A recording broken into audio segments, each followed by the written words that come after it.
we should be live. Yay, a podcast is born. First day. It's the first day of the podcast.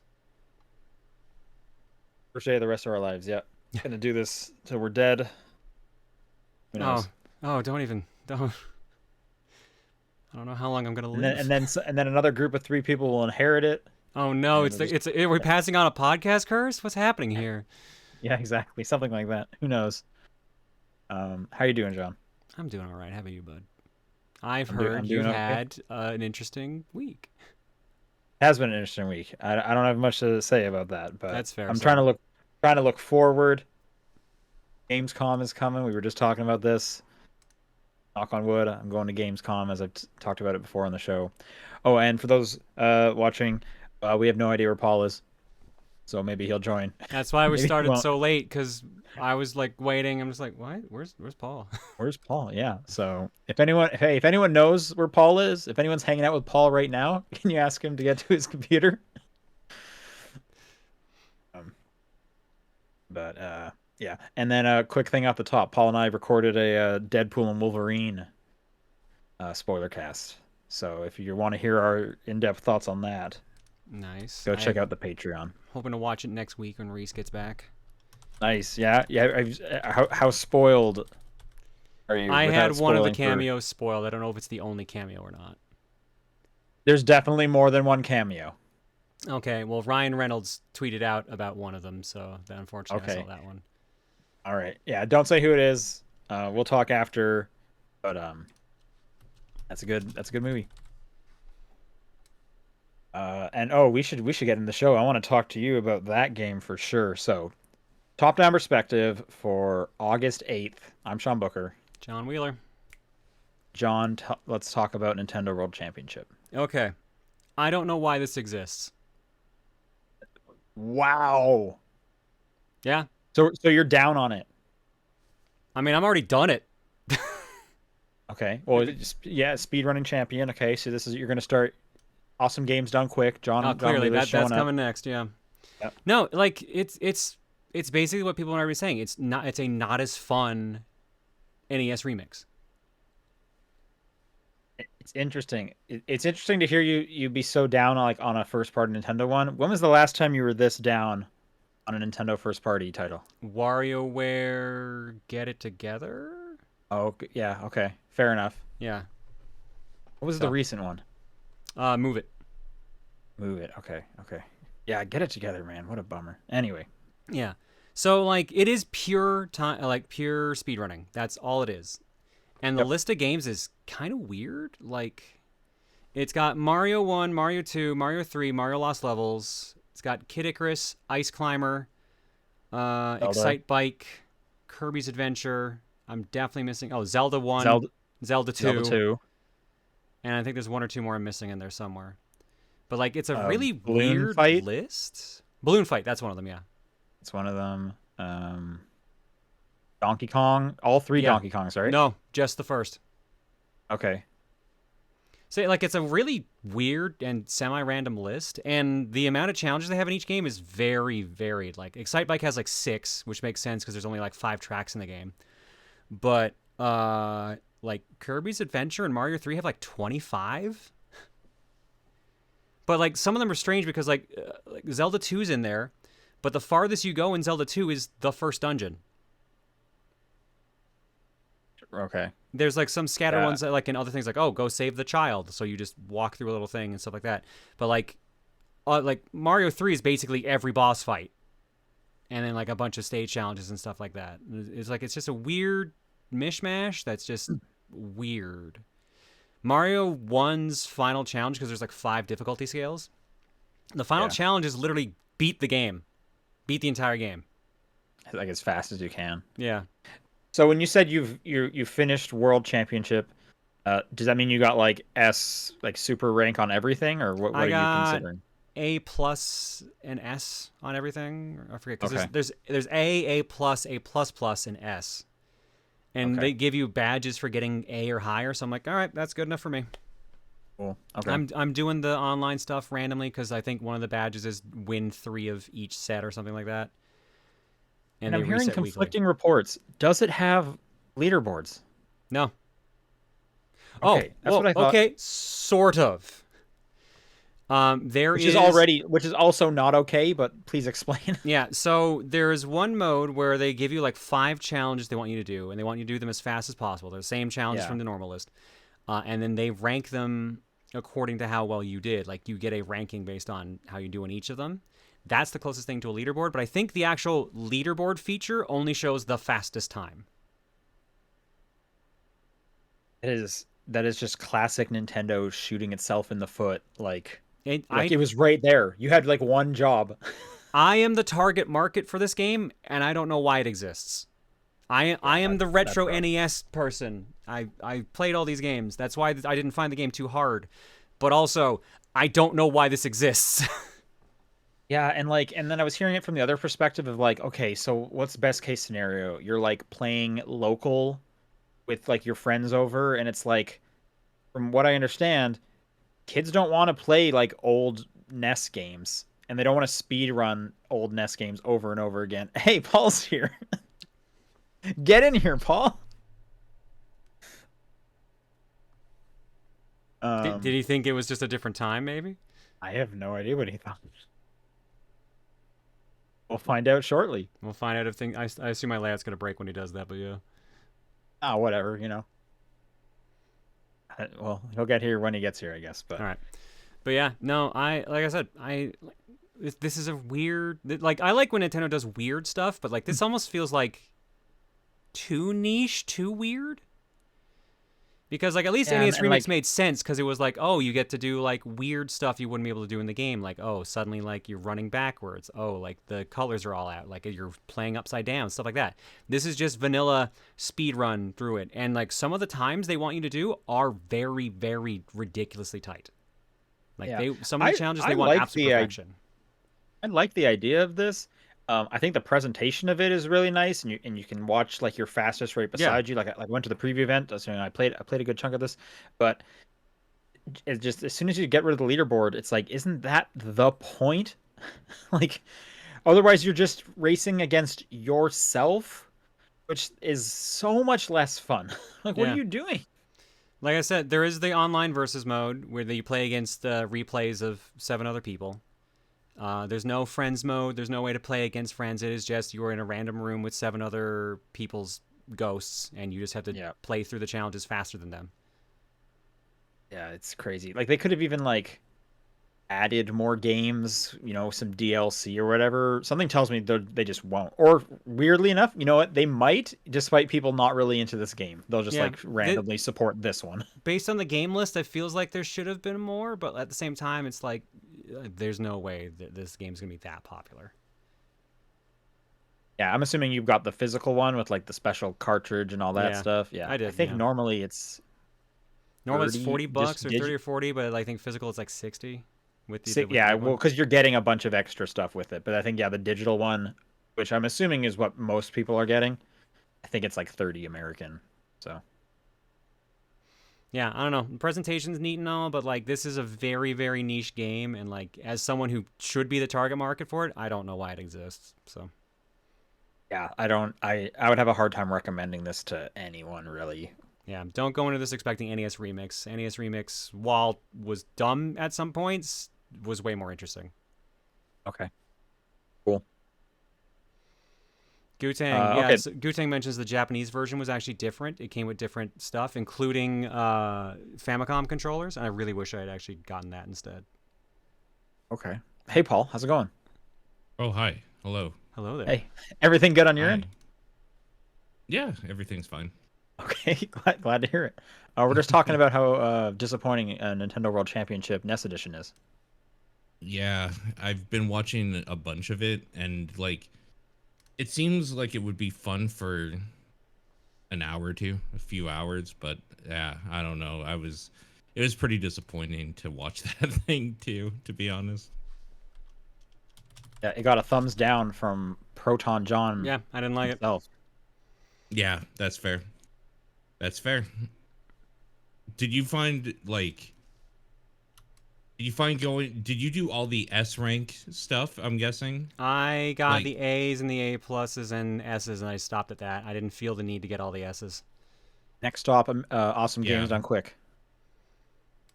Yeah, that's fair. It seemed like an annoying thing to just like have to shave off some tenths of a second sometimes, or like it seemed weirdly hard to get some S's and like weirdly easy to get some, just depending on what the game was or the thing that they wanted you to They do. do have difficulty ranks, so that Yeah. would make sense that some of them are Mhm. easy and some of them are hard. For And sure. some of them they just Yeah. don't do anything with the game. Like Zelda 1, you barely do, or sorry, Zelda 2, you barely do anything. And Zelda 1's final challenge is also the first dungeon.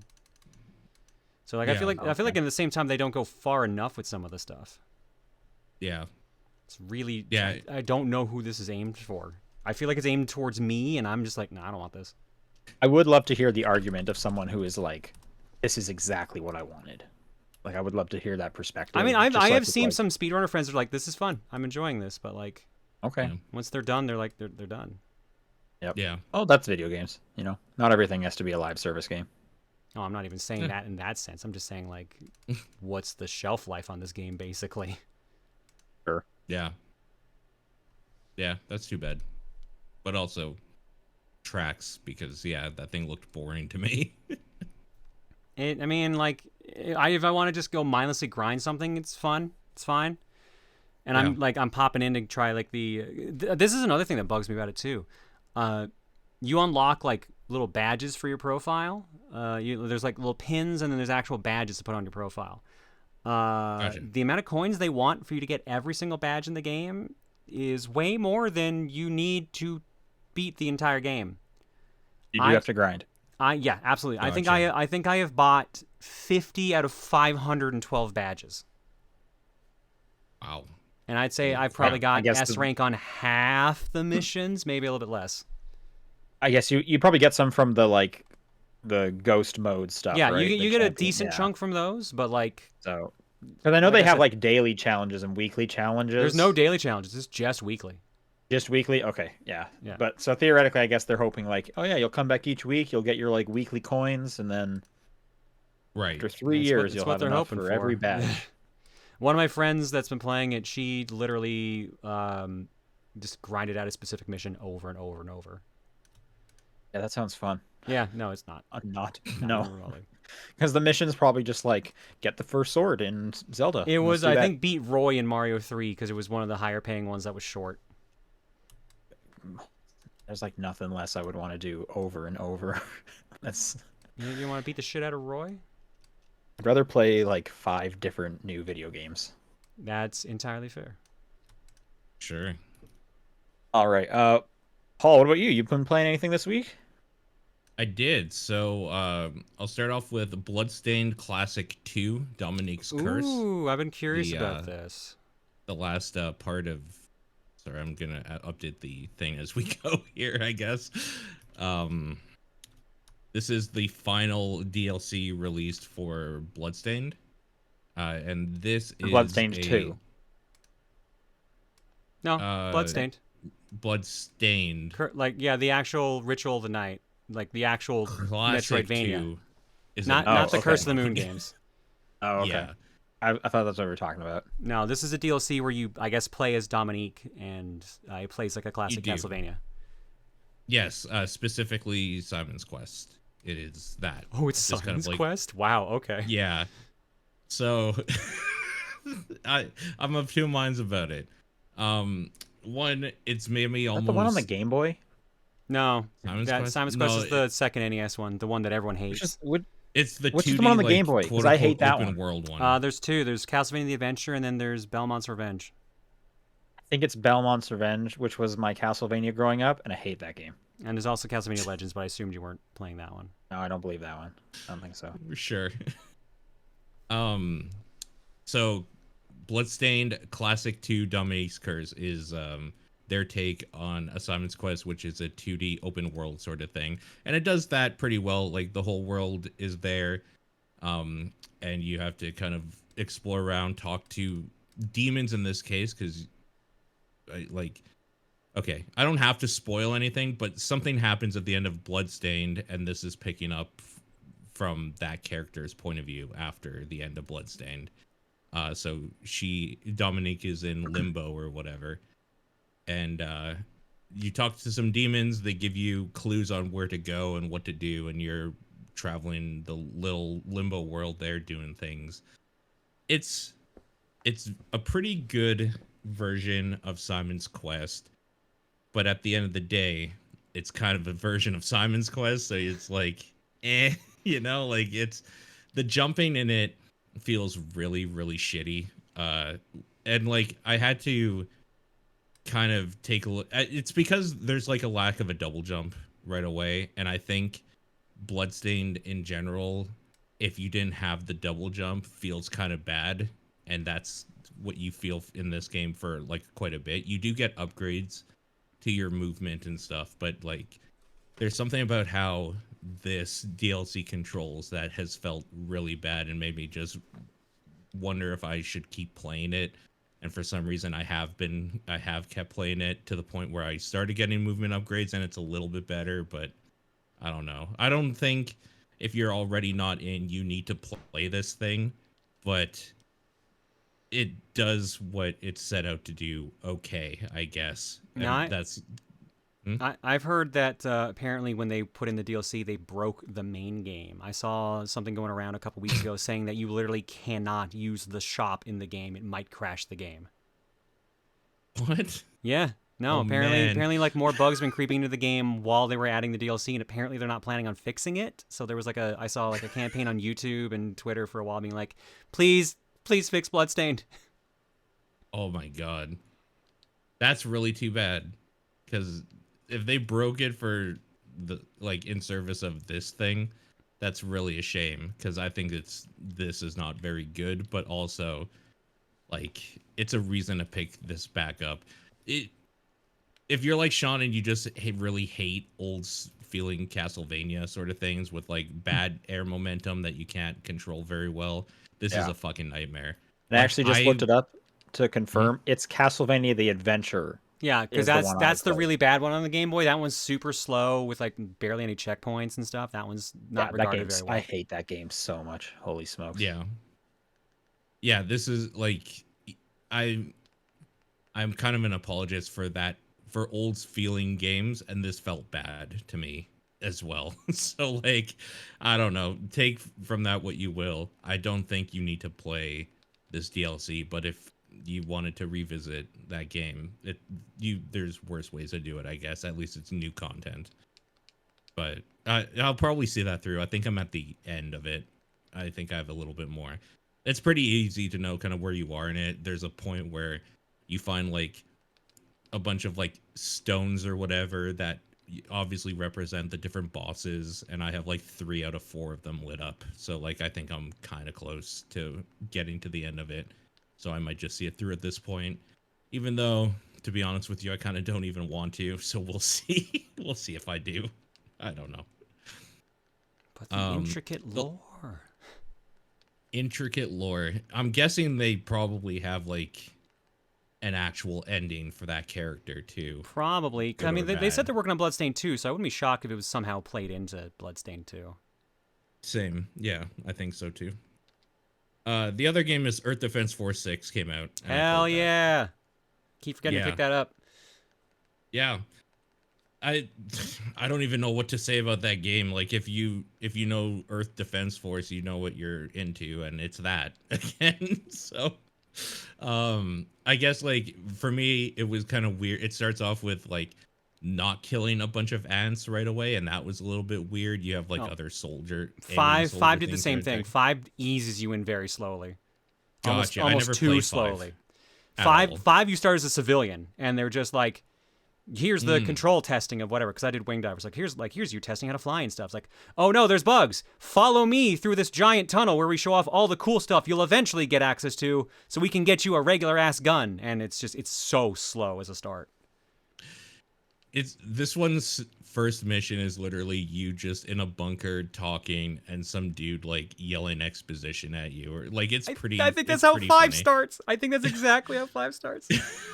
Okay, it's pretty funny, but yeah, at the end of the day, you go up to the surface at some point at the beginning, and like everything is just gone to shit. It's just a like apocalyptic wasteland, because the idea is that in the lore, you're kind of like the remnants of society after all of the wars or whatever, and then something else is starting up now or creeping out. But there's something about, like I said, I didn't play 5. There's something about going up into like a wasteland already that feels a little shitty, that it's everything's already dead. It's not just like a city that's being attacked. It's like ruins of a city that's getting more ruined or something. And there's something about that it, for me, I just like don't like as much, but it doesn't really matter because the reason you're there is to shoot a bunch of giant ants and wasps and all that sort of thing, and it does that still, so it's still Is there fun. an ongoing narrative?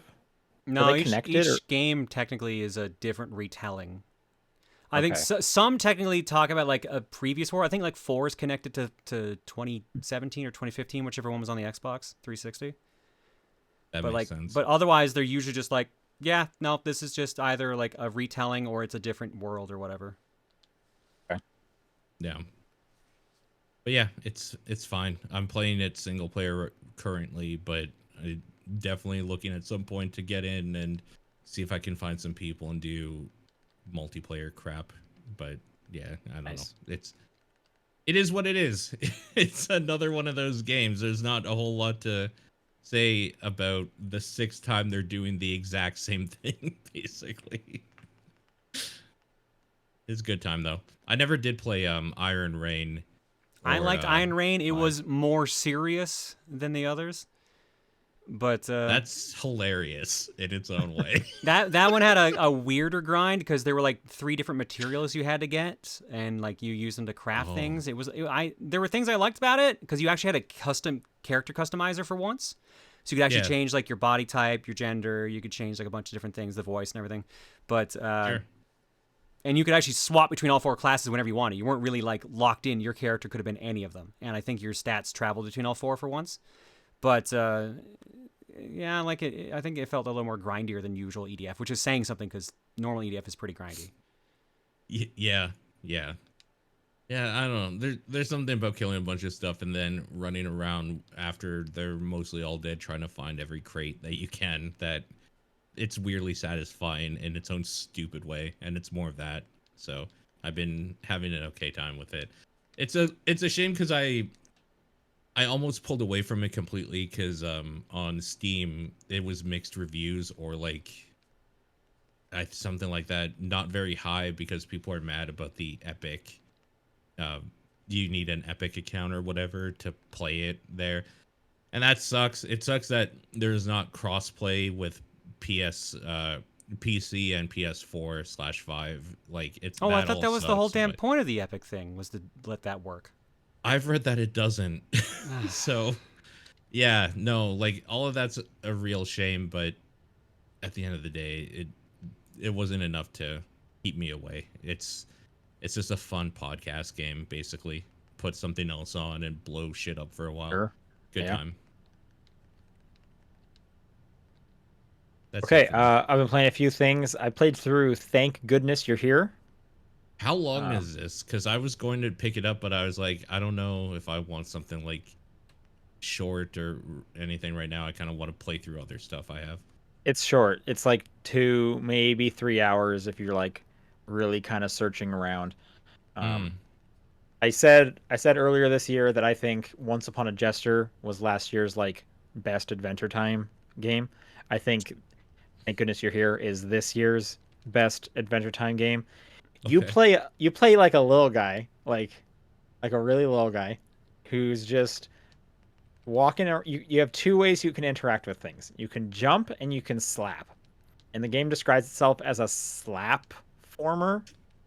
Okay. Yeah. But you're kind of just walking around these environments in somewhere in the UK. They all have like heavy accents that are, which I don't know if they're like accurate accents or they're like cartoonish because they're pretty ridiculous. And you can definitely tell like people are doing silly voices. It is a very silly game, but basically everything in the environment has like 2 stages. The normal stage you'll see, and then if you slap it, it'll get kind of shitty looking. So they've drawn everything Okay. basically twice. So like for example, a mailbox, it'll be there. If you slap it, it like busts open and all the mail falls out. and now it's just on the ground. And there'll be a mailman that'll just be like, "Oh," and it's basically that distilled and then copy and pasted for like 3 hours. Okay. But so there's it's not a big like open world. It's like discrete levels, but they're all connected, and the goal is you're just kind of helping people. Like it's like you'll come across a task like, hey, I need to find a screwdriver, and then you'll just kind of like mosey around the world slapping stuff until eventually you find the screwdriver. But while you were finding that, you probably came across someone else that was like, hey, I need help growing a tomato. And so some of these tasks will kind of get completed while other ones will pop up, and it'll open up different parts of the level and like close off other parts of the level to kind of just guide you. And you basically are going through these like, I don't know, 6, 7, maybe about a dozen stages kind of over and over again, and you're kind of seeing things change. Like one dude is barbecuing a slice of toast, and it's just a little more burnt each time until it's like completely black. There's this one running gag where you keep going down this chimney into this dude's living room, and you slam down into the chimney, putting soot everywhere. And he's just like, "Oh man." And then he gets like progressively like more bummed out and annoyed at you because you do it like 6 or 7 times. So like one, he's just like crying because he's cleaning up after every single time. And I don't want to say all the jokes because they're pretty wild. I will say this game is so silly. It also just goes to some like disgusting places. There's a stage. I'm just gonna say meat. I don't want to say anything else about it, but that was gross. Okay. But I'm curious. Yeah, it's very funny. I think it might be a little pricey for how long you're gonna play it for. It's typically $20. I think it has its like a launch sale of like 10% off right now. I think if you can pick this up for like 10, maybe $15, then I would like easily recommend it. But it is quite short, so do that as you will. I think it's very funny. I really enjoyed the humor the whole time. It is just a extremely bizarre game of people just being like, let's just do a weird guy's voice here. Like, you come across this one dude who's in bed. He's like bedridden and he wants food. So he stretches his arm through like the entire world, and you have to follow his arm around and go grocery shopping with his arm. And sure. yeah, Yep. it's such a weird little silly game. And then if you've seen the trailer, or you might have heard the announcement, Matt Berry is a voice actor in this. Love Matt Berry. There's not enough Matt Berry. He is just one of the side characters. So you will see him a few times, but it's not going to be a lot of Matt Berry. But I'm just always happy to hear that guy because his voice is just great. And what's awesome is his voice fits in with all the other voices there. So if you think Matt Berry has like a silly, fun voice, you're gonna love all the voice acting in this game. So that was Thank Goodness You're Here. I've also started playing Valorant because it's now on console. Okay. What do you think? I think the skill curve on learning this game is so crazy high. Yep.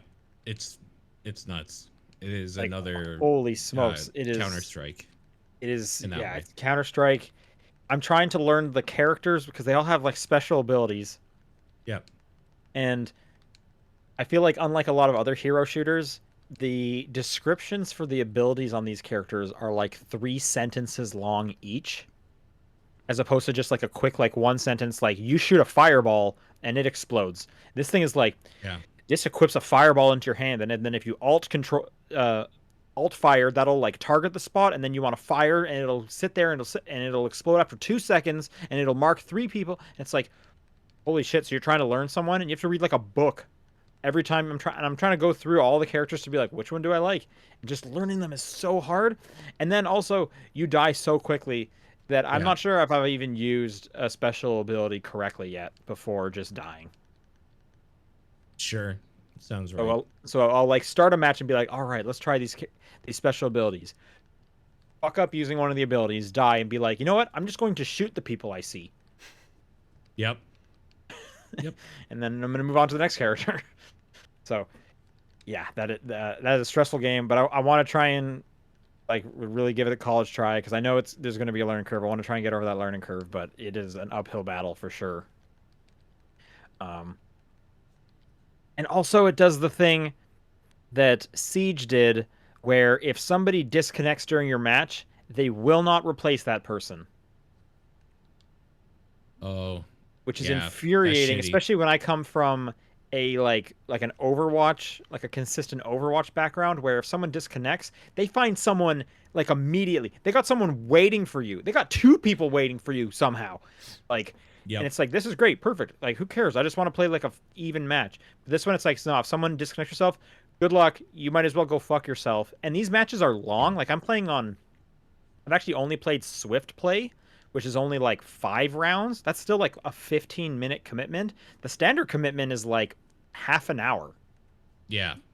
So if It's someone just very long. disconnects, you're just like an uphill battle for the next 25 minutes. Good luck. Hope you're having fun. Like, what is that?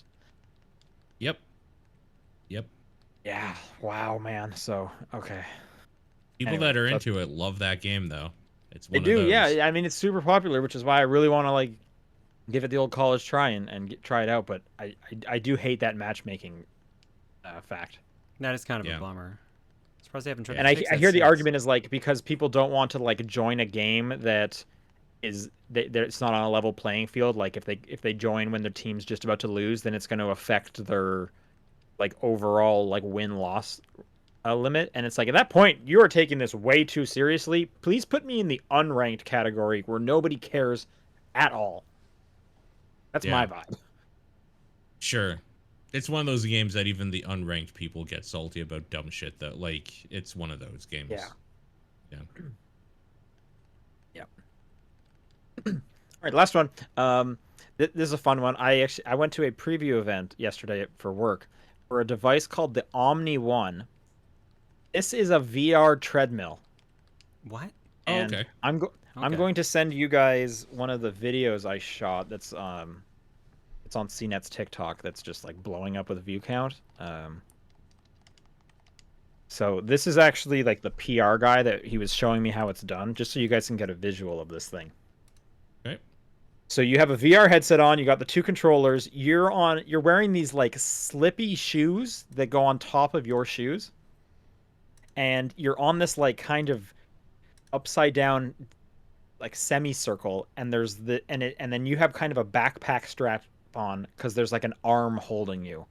And you're kind of like skating, sliding on this little half circle thing and so that you can move around the environment inside the VR game. Oh, I've seen these back when the Meta was first coming out. I saw someone at a PAX using something similar to this because I remember the Slip Slide Center for playing Half-Life 2. So I guess this is just an iteration on that. Yeah, this is the company's called like Virtuix or something like that. This is actually their third product. The other two are more like commercial. Like you'll see them at like arcades, Dave and Buster's, like kind of bigger things. Hmm. If you go to like VR arcades, that's kind of their stuff. This is their first at-home consumer product, $2,600 if you want one of these. Yes. The consumer Oh, that loves to man. just drop $2,600 US. Hey, I will say they are sending me one for review. Wait, what? How? God. That's hilarious. That thing is not coming into my apartment because it's No? 150 pounds, Yeah. and I still course. want to have a living room, so that's going to the office. But I will be doing a review of one of these things, which is awesome. Like I'm so excited. It's I got pretty sweaty using it because it's kind of like you're pulling against something the whole time, and you have to walk kind of weird because you have to lift your feet up a little higher than I guess I do typically, because if you're not too far away from the bottom, it'll still detect it touching there. So you have to kind of raise your feet a little bit higher than natural, and you're kind of pulling against something. So it takes a little bit to get used to it. But once you do, like it's pretty cool. I gotta say, like I'm looking forward to trying this out. I think they said they have like 50 games. None of the games were like names I was familiar with, and they're Right. also working on they've 3D recorded some environments to be kind of more like a tourism, like you're walking around Oh, Times like a walk Square. simulator, kind of like what they do with Yeah. like exercise bikes and stuff, where they just have a footage you're going through. Yep. Yeah. So they have that as well for a more like casual experience. So, so I played like a little warm up thing where you kind of get used to walking and shoot some archery. I played a multiplayer game because there was actually two of these in the hotel room that I was in. So me and the other guy played some zombie shooting game together, and then I did the walkabout little thing. Hmm. Cool. Yeah, people are saying TDP show and tell soon. This thing will never be in my apartment. So like, like who has room for this thing? It's huge. It's super heavy. Like, but it'll stay in the office forever as far as I'm concerned. But that was a pretty fun thing I had to try out, and then I'll own one of these in like a month or something. All right, that's what I've been playing. Why don't we do some news? And let's talk about the weekly sad stuff. Which one? There's two. We'll go through all the sad stuff first, and then we'll talk about I don't know, the Borderlands movie. All right. Meta has shut down Ready at Dawn. These are the developers of Daxter, both of the PSP God of War games. They also did the Order 1886. I don't even remember Meta buying this studio, but I guess that don't Yeah, either. I thought they were Sony owned. they must have been at some part of Sony because those were all exclusive. But I guess Meta bought them at some point because then they were working on the Lone Echo VR games. So that's obviously when I stopped paying attention. But yeah, a bummer that another studio is getting shut down. I'm surprised Meta's shutting stuff down which they're pretty gung ho with their like VR tech right now. You would think they would want studios making VR games. Haven't they been cooling down on that lately? I thought it wasn't working out the way they were hoping. Now they have, I think, two headsets currently like in development. Hmm. Right. So, because I think they have like whatever the next Quest is, and then like the super high end one. I think they're also working on. I don't remember what that thing is codenamed. But I played Daxter. I liked that game, and I played one of the God of War ones. I think the first one. I don't think I played the second one. I heard the PSP ones were all right. Like nothing Yeah, really I think complain about. Yeah, I think it was pretty fine. And actually, I played the Order 1886. That's a silly, weird game with huge letterboxing. Okay, bigger sad news. Game Informer has been shut down, the longest running gaming magazine in the US. 33 years old, and it was shut down just like immediately. Yeah. Apparently they were This working on is the next really issue. rough. They didn't even know. Yep. Yep. And they didn't give them any time for a send off or anything. They literally just like shut everything down immediately. Yeah. So Game Informer owned by GameStop. So if you're going to put the blame anywhere, you should be putting it on GameStop. They are the ones who stopped this. And just a bummer because like with the 33 years, it was basically like an institution, like just like an absolute pillar in like the games media space was just always there. I mean, so for me personally, and I'd love to hear your guys' thoughts. I was Nintendo power when it came to my gaming magazines, but Game Informer was always still there as well. Yeah. Yeah. Like What about I you? only ever got to read it when we were working at EB Games because they would always obviously give us issues and stuff like that. So I liked it. I thought it was a good thing, but I'm bummed out about basically what they did with everything. They apparently all of it was archived on their website. And when they actually announced, was, yeah, yeah. the was because as soon as they shut everything down, they closed the entire website and just put up a splash page for like the ending message. That's it.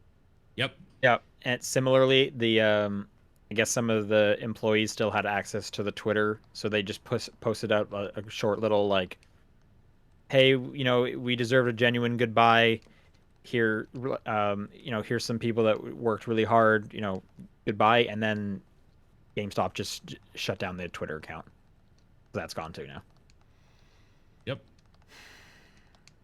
The gross. the like level of like unceremonious, just like wipe you off the map is I think what's really just sad about this. Like you can't even like I will say the YouTube channel is still there. You can go look up some stuff. For how long? That's Yeah, surely gonna go that's a good soon. question.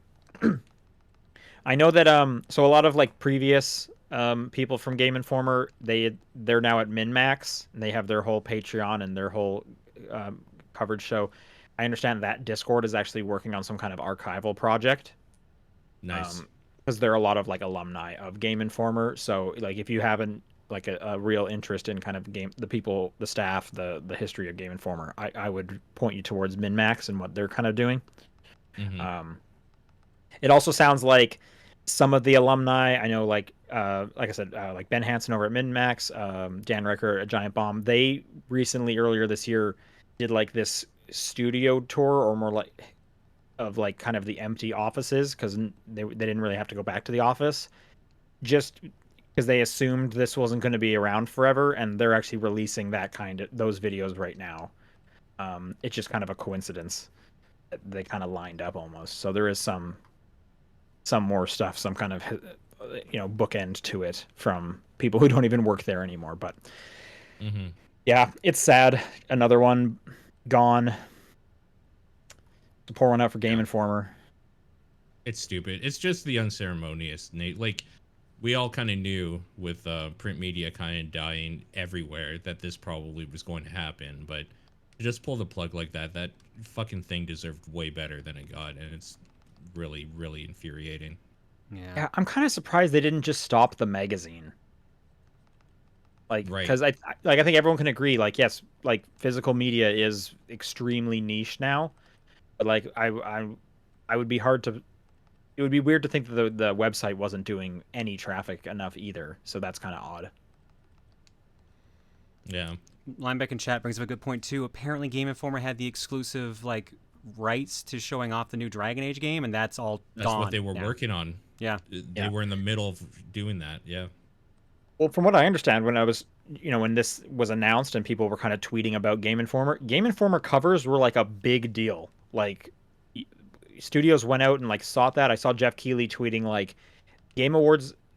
There was times where he got like passed over because they're like, no, we're gonna save our exclusive, our big announcement for the game, for the Game Informer cover, and stuff like that.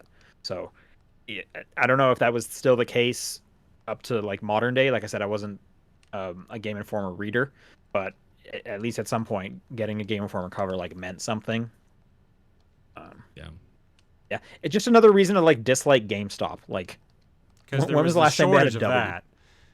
That's exactly Yeah. what I'm saying. Like, I can't remember the last time I went into a GameStop, and every time I see them, I'm just like, ugh, no, thank you. Yeah.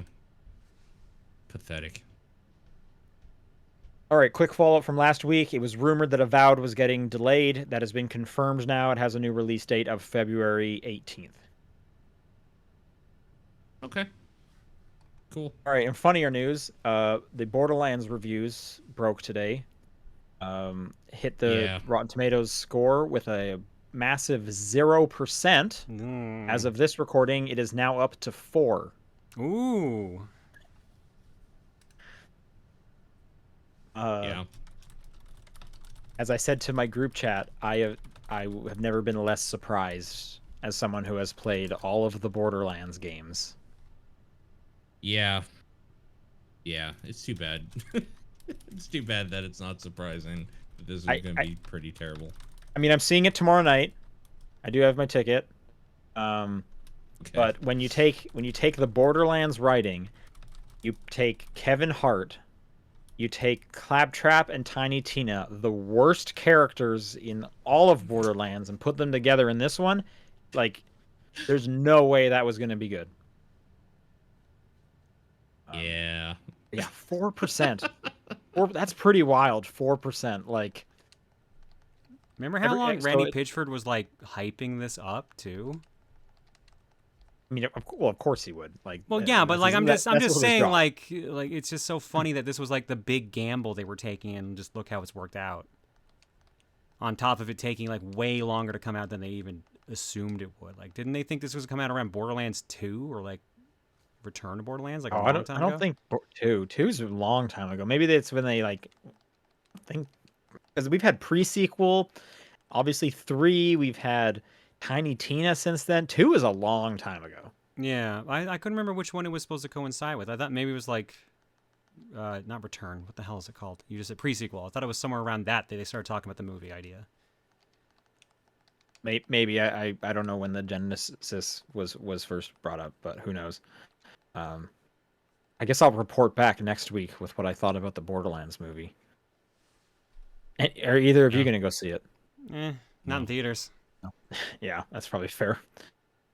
If I can find a way to illegally download it, I might take 2 seconds to do that. Otherwise, I doubt I'll ever see it. Okay, just to hear like a really like well written joke about claptrap fucking something. I mean, I can hear that from you after you. Although see it. this You is can tell me PG-13, so we probably won't even get a lot of that. Sure. Hopefully, we'll What a get plenty waste. of Tiny Tina just screaming. Hopefully. Yeah, Yeah. only hope. All right, this is an interesting one. It was announced already. We finally got a release date for Star Wars Jedi Survivor on the Xbox One and PS4. Which which is so noteworthy because what other generation of consoles did anything like this happen? Yeah. Yeah. So for some context, if someone doesn't know what's going on, Jedi Survivor came out last year in April, Mayish. I was in, or was it 2 years ago? Wait, was I in 2 years ago? Yeah, I was in Ireland when it came out, I think. And they had canceled the like previous gen. I mean, at that time, having one on the previous gen would have been pretty normal. We were getting a lot of cross gen stuff. Yeah. But they canceled it because it was already running poorly on modern consoles. It was taking up much resources to try and get the previous consoles one. But they had said they wanted to get it done. It's coming up September 17th of this year. It also just kind of goes to show that they're like looking at the landscape and they're like this, like the fact that this will make them money, like it's worth it, is pretty interesting from like a consumer standpoint of like how many consoles are out there, who's on modern consoles, who's just playing on the old stuff. But 2 years after release, we're getting a last gen version of the game. So weird. This is the weirdest console generation. Let me ask you, do you guys think this is the weirdest console generation? It's definitely up there. Yeah, right? Like, What do you think, Paul? like the Yeah. PS5 and Xbox Series X level has just felt kind of like it was hindered a bit by COVID, so I give it that, Yep. but it still feels off even now. Like we're at the point now where development should have caught back up, and it still feels off. I think it was this year is when they stopped. Like, I don't think Madden is even coming to the last console. The next Call of Duty, I don't believe, is coming to the last console. Like, it seems like we finally hit the break, but then this happens, Yeah. which is odd. But and then yeah, with all the stuff of like them still supporting last gen, or even like Xbox's whole like it'll work on whatever. You don't even need the console. Like, this is definitely like the most unique, or just different console generation I think we've ever had, in my opinion. Yeah. All right, and last one here. This also just caught my eye. Is you're gonna starting on Monday. You're gonna be able to buy Beetlejuice 2 movie tickets in Roblox. What? Huh? What a weird thing to say. Yeah, let's unpack that sentence. Warner Brothers, Roblox, and Fandango have teamed up to launch a virtual box office for Tim Burton's upcoming Beetlejuice sequel inside of the online gaming platform. Beginning Monday. Go ahead. What's the the question? movie even rated? I think it's PG-13 because beginning Monday, Roblox users ages 13 and up Okay, then yeah. in the U.S. can purchase movie tickets to Beetlejuice via the game's Escape the Afterlife experience, marking a first for Roblox as it explores new e-commerce revenue streams. Hmm. Okay. This Yeah, sounds I like, mean, hey, sure. Fortnite did something like this. Maybe we should do it. Sounds has like one of Fortnite those done this? Have you situations. been able to buy movie tickets in Fortnite? I don't know about buying movie tickets, but like they've shown movies in it, so I figured they probably had to have something Yeah, similar, they've shown right? movies, that's for sure. Yeah, I feel like that's like less weird than buying doing a transaction in the middle of the game. If I didn't have like my movie subscription, um, I would do this just to like have the experience. Like, why not? Sure. Yeah. Weird. Yeah, definitely Definitely weird. weird. Yeah, video games are weird now. They got weird. I don't see like Yeah. I'm trying to figure out the target market audience case for this because I feel like this is going to mainly apply to people our age that were around for the cartoon and the first movie. Like I Yeah, so can't this see it has really winning new kids. Yeah. yeah, so it's like first off, it has to be. I mean, Roblox is primarily kids, but it has to be over Yeah. 13-year-olds. I don't know how many like teenagers are still playing Roblox. I'm sure there must be some if they think this is Yeah, worthwhile. sure. But so you're looking at, yeah, but they have to have a fondness for Beetlejuice, which I don't. Do they? I I don't know. guess like the musical apparently was pretty popular, so I don't know if they're banking on that, but even then still like that's still a pretty niche group. Someone in the chat is saying the play. Was that what you're thinking of, Yes, that's what or I'm is the referring musical? to. Okay, all right. They were saying it's for people your age who have kids who play Roblox. So you're just like hanging out with your kid. It's like, hey, yeah, we're playing some Roblox together, and you're like, hang on for 1 sec. We're gonna run over here and buy a movie ticket for the family. I'll catch up with you in a second. Yeah, I don't know. I'd be interested to see if we could find numbers later. Of There's how many no way people they're gonna actually went release through that. this. There's no way. We're probably gonna base it on whether or not like they do it again. Because if they do it again, then clearly Yeah. it was successful. I mean, Yeah, if it's sure. successful, they might release numbers. I personally think we'll never hear about this again. But hey, Yeah, if agreed. people come across a news article of people talking about this, put it in the news channel, and maybe we'll talk about it on the show. I agree. I would love to hear how many people did Roblox get into seats. Yeah. All right. Question time. If you want to send in a question, topdownperspective@gmail.com, at TDP Podcast on Twitter, the Discord channel, or John's P.O. Box. This first one comes in from Silver Knight. Now the games are so readily available, sometimes it's hard to remember if maybe you already own something on one platform when considering buying it somewhere else. For Paul and Sean, do you use any way to track what games you own, play, your progress in them, and or your thoughts? A website, software, maybe a notebook. Why or why not? And for John, is there any reason you prefer Backloggery over something else? I started using it many years back because of you, and I love everything about it, except for the fact that I wish there was a way to import digital game libraries. Mm. I can answer mine pretty fast if you want.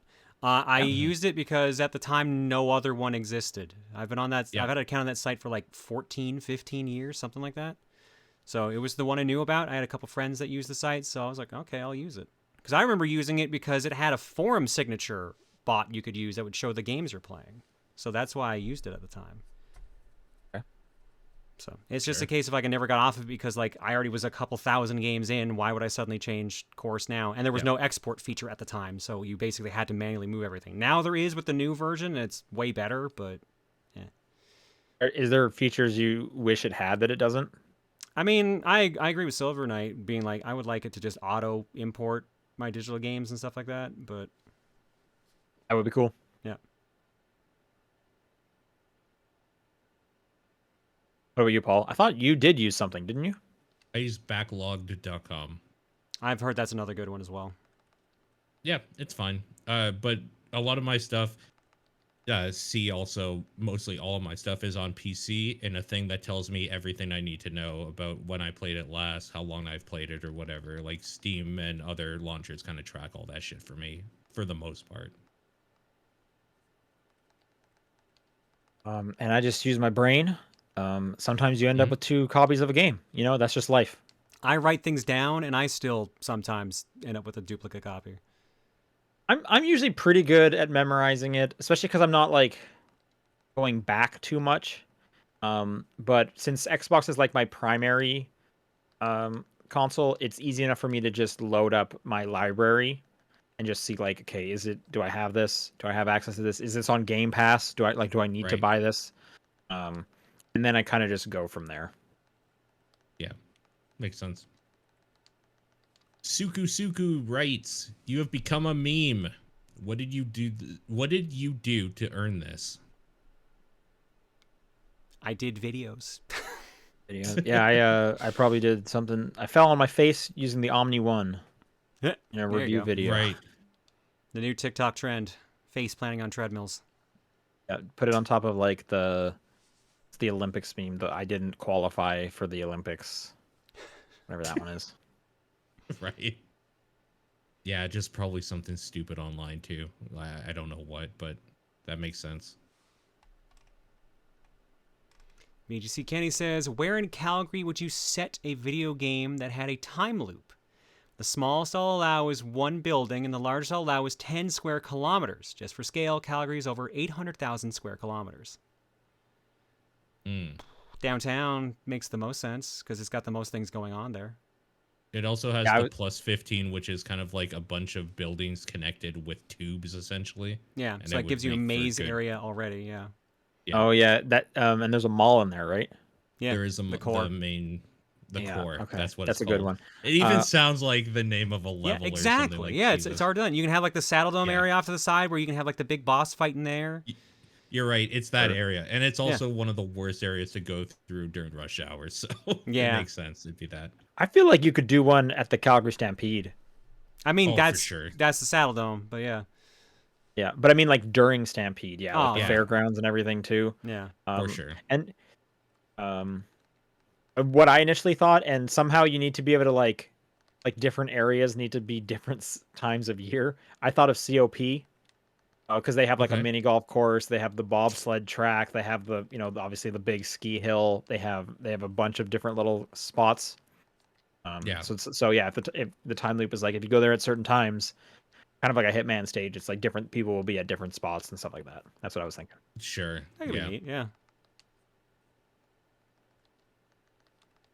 A's Hero X, with the Olympics happening, which video game power-ups or items should be added as mystery boxes in the middle of the competition to make events more fun and exciting? Like video game power-ups in real life? Honestly, banana peels would actually do a great job. Honestly. Yeah, I thought pretty good. I also thought I feel like we have to have the caveat that all the athletes become like cartoon characters where they can't die. Where they won't get hurt. Yeah. Well, of course. Yeah, because like of course. There's a lot of sports where if you throw a banana peel and they slip, that person's dead. Yeah. I mean, yeah, we were talking about the pole vaulting. That's a bad one to have a banana peel. At that moment. Yeah. No, absolutely. Banana peel's good. Anything else from Mario Kart? Lightning. Blue shell. Lightning would be pretty good. I'm just thinking of like they're doing like the 1500 like track race and just the other ones get small. Blue shell, that's so unfair. It is unfair, but like at the same time, it would make the 100-meter dash very interesting. True. Yeah. With those though, you would hit everyone because they're that's why I said it would make it very interesting. So you got to like strategically like time your running just to make sure you don't get hit by the blast. Yeah. Okay. Or just like a mushroom. Like it would be cool if on the track there was like speed boosts. Yeah, that would be cool. Just kind of like Excite Bike style. Like you just got to run over it and you get to go boost for a few seconds. I was gonna say this sounds like Mario and Sonic at the Olympic Games. Did we talk about that? Did you guys talk about the story last week where they stopped doing it? Yeah. No. No, we didn't. Yeah. So the IOC wanted to do esports themselves, and I think it was also crypto or was it NFTs? I forget which. I mean, they're basically the same thing. Yeah. So. They're not. But yeah, I know what you mean, but they're not at all. Okay, Mr. Crypto. Sorry for harshing your vibe. Dr. Crypto over here. Please my tell me more. My apes are gone, Paul. My apes are gone. My apes. All my apes gone.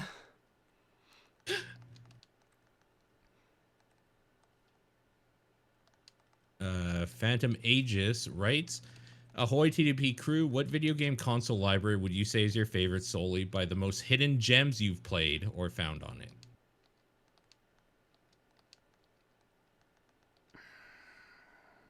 I think mine is the DS because there's just some like really weird stuff on there that could only work on a DS and stuff like that, and they're like barely ever ported because they don't work on something else. But there was some weird stuff there. I like, so that's mine. I think I gotta say That's a good one. PS2 because PS2 Yeah, just the has like this PS2. such a wild variety. It's like the last generation. I feel like people were just doing weird shit. So Agreed. I mean, I'm still finding shit from that era now yeah, that I'm like enjoying or whatever. That's why Kunitsugami is a modern day PS2 game. True.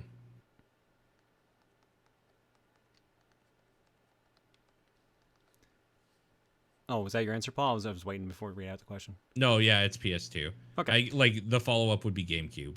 Yeah, Probably, that's also which fair. is soon after. Same era. Joseph writes in and says, "What is your favorite joke conspiracy theory?" Mine is JFK's head just did that. Jesus, that got dark fast. Favorite joke conspiracy theory.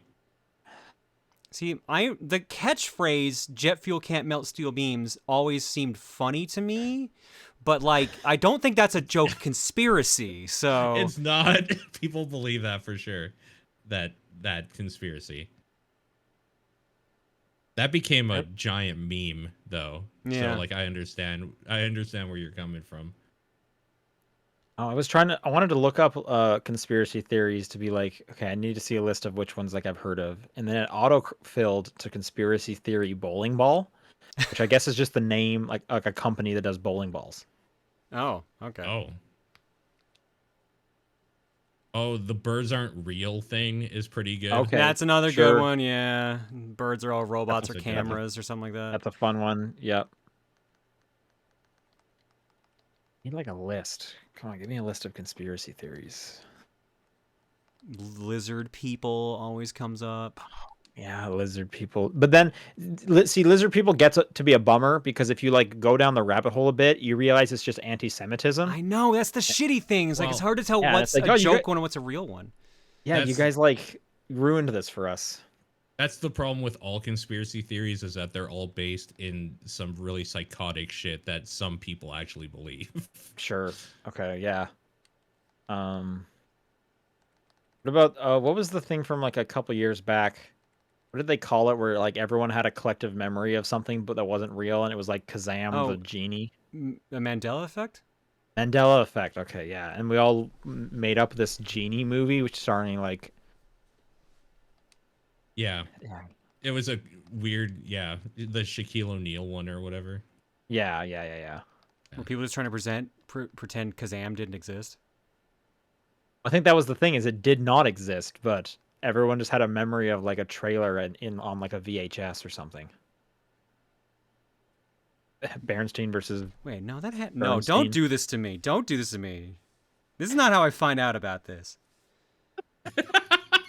Don't do this to me. So Kazam definitely does exist. Yeah, I was gonna a say. thing.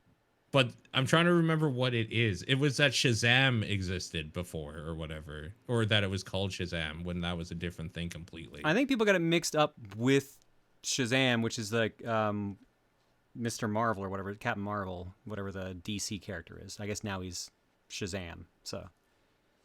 Yeah, like Shazam definitely exists, but I'm trying to remember. There was a weird mix-up between Shazam/Kazam. I don't remember what the mix-up was, though.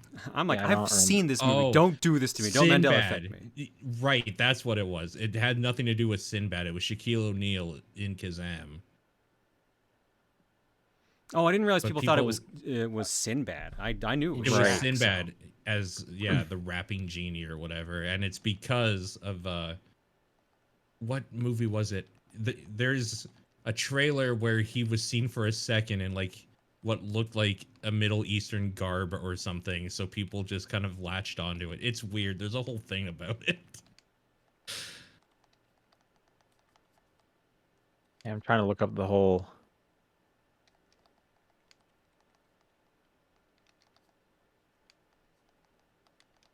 Okay. When I started typing Shah, I got Shazam, Sinbad VHS, and Google. I think this is the thing here. We Found it. found Sinbad's Shazam genie movie. What the fuck is this? Fortunately, are many saying that people they've remember seen a this movie movie. called Shazam starring Sinbad as a genie, but unfortunately, this movie never existed. Right. Mandela effect is likely responsible for this collective false memory. People seem to remember scenes from a non-existent film, like Sinbad playing basketball or granting wishes. However, there is a movie from 1996 called Kazam, starring Shaquille O'Neal Yes. as a genie. Perhaps some of the memories attributed to Shazam are actually from that film.